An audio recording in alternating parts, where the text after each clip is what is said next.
लाल फितीत अडकला अहिल्यानगरमधील तो सौर ऊर्जा प्रकल्प. हजारो शेतकऱ्यांची शेती संपण्याच्या मार्गावर. अहिल्यानगर जिल्ह्यातील हजारो शेतकऱ्यांसाठी दिलासा देणारा सौर ऊर्जा प्रकल्प आता लाल फितीत अडकलाय.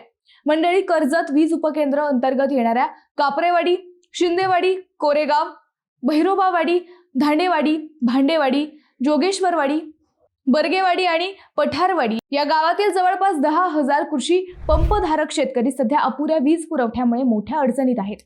यावर उपाय म्हणून मुख्यमंत्री सौर ऊर्जा वाहिनी योजना अंतर्गत 21 मेगावॉट क्षमतेचा सौर ऊर्जा प्रकल्प उभारण्याचा निर्णय घेण्यात आला होता.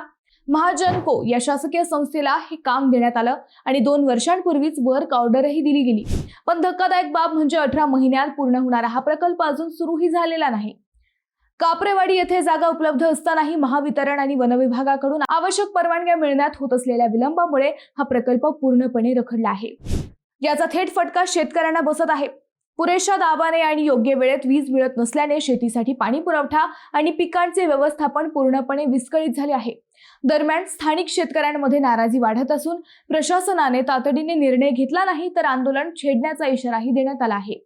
मंडळी, एकीकडे शेतकऱ्यांना दिलासा देणारी योजना आणि त्याच योजनेला लाल फितीत अडथळा, यामध्ये शेवटी त्रास सहन करावा लागतो तो शेतकऱ्यांनाच.